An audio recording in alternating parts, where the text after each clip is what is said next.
guddoomiyihii hore ee baarlamaanka Soomaaliya Sheekh Aadan Maxamed Nuur Sheekh Aadan Madoobe ayaa mar kale maanta ku celiyay dadka ka soo jeeda gobolada Koonfur Galbeed Soomaaliya inay ka go'an tahay samaynta maamul ka kooban 6 gobol maamulkaas oo hawshiisu imika ay ka socoto magaalada Baydhabo ee xarunta gobolka Baay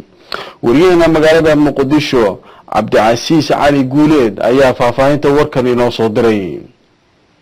guddoomiyihii hore ee baarlamaankii dawladii kumeel gaarka ee Soomaaliya mudane Sheekh Aadan Maxamed Nuur Sheekh Aadan Madoobe oo wareysi gaar ah siinaya barnaamijka martida Kalsan istuudiyihiisa magaalada Muqdisho ayaa sheegay in qorshaha maamul samaynta 3 gobol ee Koonfur Galbeed Soomaaliya ay tahay xilligaani mid lagu kala qaybinayo ummadda dega goboladaasi isagoona sheegay in xilligaani aan loo baahnayn maamul loo sameeyo 3daasi gobol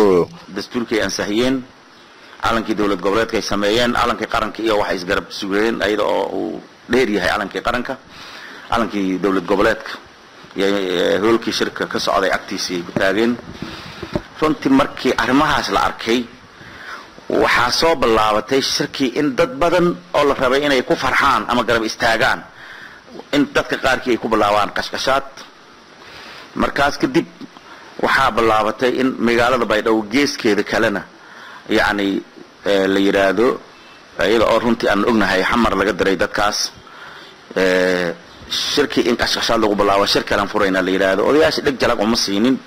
geesa kale mar wax laga weydiiyay saameynta ay ku yeelan karto 6 gobol maamulka Jubbaland ee xilligaani ka dhisan magaalada Kismaayo ayaa waxa uu ku tilmaamay arintaasi mid lagu fududaaday keeni kartana kala qaybsanaan isagoona sheegay in lagu degdego maamulka Jubbaland maamulka ku meel gaarka Jubbaland markii hore dadka deegaanadan wada degan intooda badan waxay lahaayeen arinta u kaadiya waraan kulunno waraan is aragno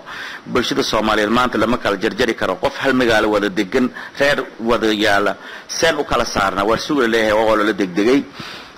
haddana waxaan ognahay arintaas markii hore qalabkaas ka dhacay oo la degdegay markii dambe haddana heshiis aan dastuurku waafaqsanayn ayaa waxa lagu soo galay